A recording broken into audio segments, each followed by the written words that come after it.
हिंदी कहानियों के लिए हमारी चैनल कार्टून क्रेज को सब्सक्राइब कर लेना।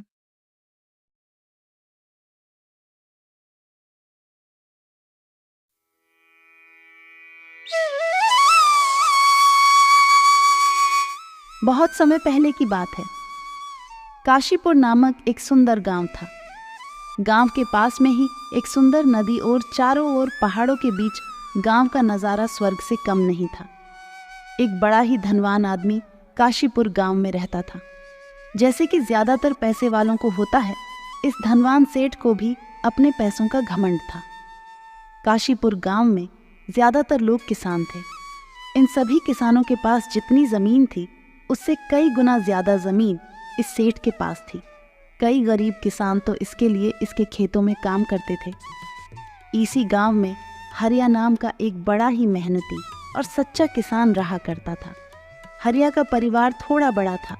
उसके परिवार में उसके बूढ़े माँ बाप, पत्नी और बच्चे थे, जो अभी काफ़ी छोटे थे। हरिया के पास ज़्यादा ज़मीन नहीं थी, लेकिन जितनी भी थी उसमें वह बड़ी मेहनत करता और अपने परिवार का पेट पालने लायक अनाज उगा लेता था। बाकी के किसान भी यह देखकर हैरान रह जाते कि कोई कैसे इतनी सी ज़मीन में इतना ज़्यादा फसल कैसे उगा सकता है। एक साल उस गांव में काफ़ी ज़्यादा बारिश हुई। आज बहुत बारिश हो रही है। न जाने मेरी फसल की क्या हालत हुई होगी। जो ऊपर वाला ने सोचा है वो होके रहेगा। आप खामखा टेंशन कर रहे हो। अरे वो तो ठीक है, राजू की माँ पर फसल बर्बाद हो गई तो हम खाएंगे क्या? गुजारा करना मुश्किल हो जाएगा हमारा।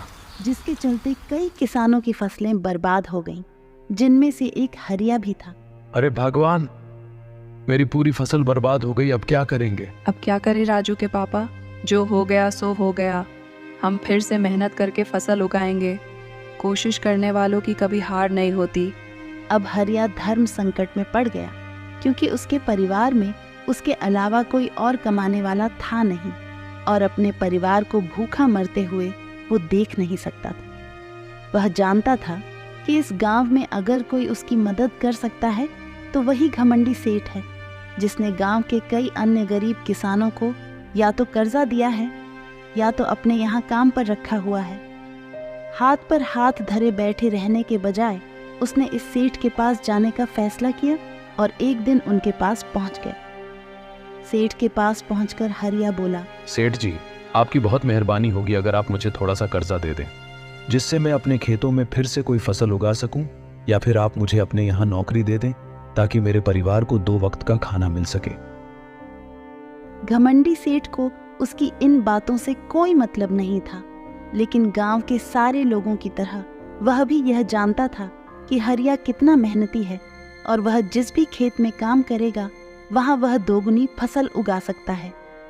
सेठ ने सोचा कि अगर मैं इसे पैसे उधार देता हूं तो शायद यह इस स्थिति में नहीं है कि मुझे वापस लौटा सके, लेकिन अगर मैं इसे अपने खेतों में काम करवाता हूं तो मुझे जरूर दुगना फायदा होगा। सेठ हरिया से बोला, देख भाई, पैसा तो मैं तुझे दूंगा नहीं, और मेरे पास अभी खेतों में काम करने के लिए कई किसान पहले से मौजूद हैं, लेकिन तुझ पर तरस खाकर मैं तुझे अपने खेतों में नौकरी देता हूं, पर मैं तुझे इसके लिए ज्यादा पैसे नहीं दूंगा। बाकी किसानों को मैं 500 देता हूं, मैं तुझे 300 ही दे पाऊंगा। मरता क्या न करता। हरिया ने सेठ की शर्त मान ली और उसी दिन से सेठ के खेतों में काम करना शुरू कर दिया। 2 महीनों तक नियमित वो सेठ के खेतों में जाकर कड़ी मेहनत करता, और देखते ही देखते 4 महीने का काम उसने अपनी मेहनत से 2 महीनों में ही खत्म कर दिया। सेठ उसके काम से काफ़ी खुश था, लेकिन वह कभी उसे यह जताता नहीं था। जब सेठ ने देखा कि उसका खेतों का काम अब खत्म हो चुका है, अगर वह हरिया को काम से निकाल देता है तो उसके 2 महीनों के पैसे बच जाएंगे। तब सेठ ने हरिया को काम से निकालने का फैसला किया। एक बार सेठ को यह विचार भी आया कि इतना मेहनती आदमी शायद उसे दोबारा ना मिले, लेकिन फिर उसने सोचा कि जब अगले साल काम आएगा तब उसे फिर से नौकरी पर रख ले। आखिर इस गांव में उसके अलावा है ही कौन जिसके आगे ये लोग अपने हाथ फैलाएंगे। एक दिन सेठ ने हरिया को अपने पास बुलाकर उसको उस दिन का पैसा दिया और साथ में यह भी कहा, ए हरिया, इधर आ, कल से तुमको काम पर आने की जरूरत नहीं है। अब मेरे पास तुम्हारे लिए कोई काम नहीं बचा है। ये सुनकर हरिया का दिल बैठ गया। पिछले 2 महीनों से कम ही सही उसके बच्चों और परिवार के पेट में अन्न का दाना जा तो रहा था। अब वह क्या करेगा? यही सोचकर उसकी आंखों से आंसू निकल आए। हरिया ने सेठ के पैर पकड़ लिए और गिड़गिड़ाते हुए कहा, सेठ जी, मुझे इस काम की बहुत जरूरत है, मुझे मत निकालिए, मैं आपके पैर पड़ता हूं। अपने मतलब से मतलब रखने वाला सेठ टस से मस ना हुआ। उसने खरी खोटी सुनाकर हरिया को वहां से चलता कर दिया और मन ही मन 2 महीनों की तनख्वाह बचने से खुश होने लगा। अगले दिन जब सेठ सवेरे उठा और अपने आंगन में आया तो उसने देखा कि हरिया उसके आंगन में बैठा है। सेठ ने उसे पास बुलाकर पूछा कि अरे हरिया, क्या हुआ? तुम क्यों यहाँ पर बैठे हो? सेठ जी, मुझे वापस काम पर रख लीजिए। आप जानते ही हैं मेरी आर्थिक परिस्थिति कैसी है, थोड़ी दया कीजिए। लेकिन सेठ ने उसकी एक न सुनी और फिर एक बार उसे बुरा भला कहकर वहां से जाने के लिए कहा। बेचारा हरिया अपना सिर नीचे झुका के वहां से चला गया।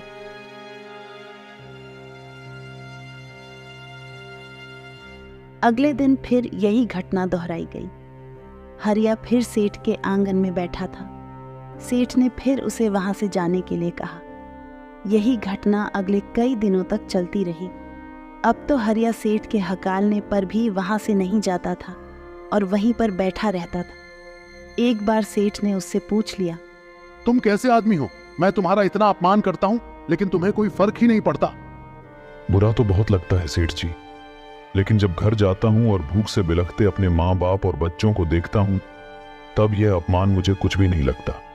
इतना सब कुछ होने के बाद भी सेठ का दिल जैसे पत्थर का बना हुआ था।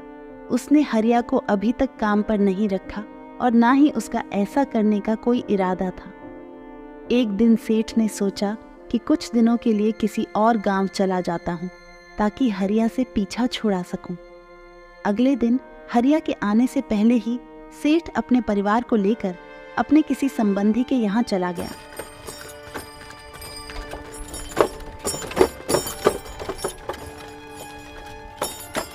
और वहां पर 10 दिनों तक रहने के बाद फिर अपने गांव, अपने घर वापस लौटा।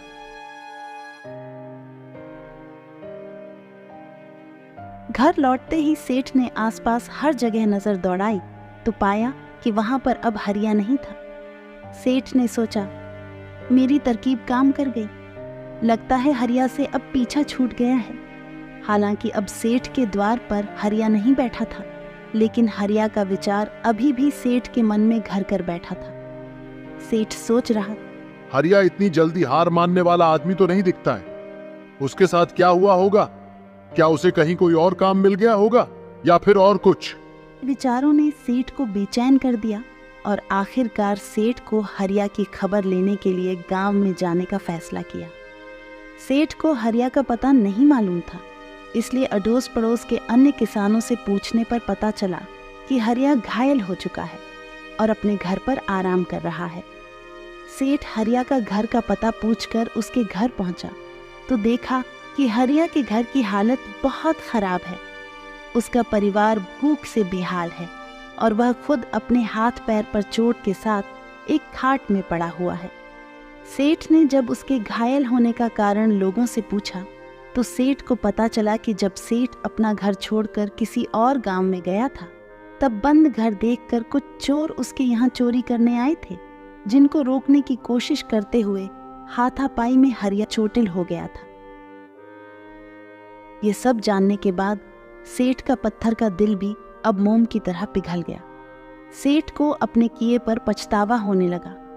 सेठ ने अपने आप को याद दिलाया कि कैसे उसने एक शरीफ और सच्चे आदमी को ज्यादा काम करवाकर भी उसे पूरा पैसा नहीं दिया और जिसको गले से लगाना चाहिए था उसे ठोकर मारकर भगाता रहा। यह दृश्य देखकर सेठ की आंखों से आंसू बह निकले। सेठ ने हरिया के पास जाकर उससे सच्चे दिल से माफी मांगी। उसको उसकी मेहनत के पैसे दिए, उसका इलाज करवाया और उसे हमेशा के लिए अपने यहाँ काम पर रख लिया। दोस्तों, इस खूबसूरत कहानी से हमें कई पाठ सीखने के लिए मिलते हैं। अगर भगवान ने हमें दूसरों से बेहतर जिंदगी दी है तो हमें उसका फ़ायदा नहीं उठाना चाहिए और हो सके तो ज़रूरतमंदों की ज़िंदगी में भी सुधार करने की कोशिश करनी चाहिए। कठिन से कठिन समय में ईमानदारी और सच्चाई का साथ कभी नहीं छोड़ना चाहिए। हाँ, यह मार्ग बड़ा कठिन है, लेकिन इसकी मंजिल तक आदमी ज़रूर पहुंचता है और उसका फल भी अच्छा ही मिलता है। जब तक हम अपने बारे में सोचना बंद नहीं करते, तब तक हम दूसरे के बारे में सोच नहीं सकते और उसका दर्द नहीं समझ सकते। किसी ने खूब कहा है, खुद के लिए जिया तो क्या जिया, दूसरों के लिए जीना ही जिंदगी है। दोस्तों, कहानी पसंद आई हो तो एक लाइक और अपने दोस्तों से शेयर करना मत भूलना। रोज़ाना ऐसी ही कहानियों के लिए चैनल को सब्सक्राइब कर ले।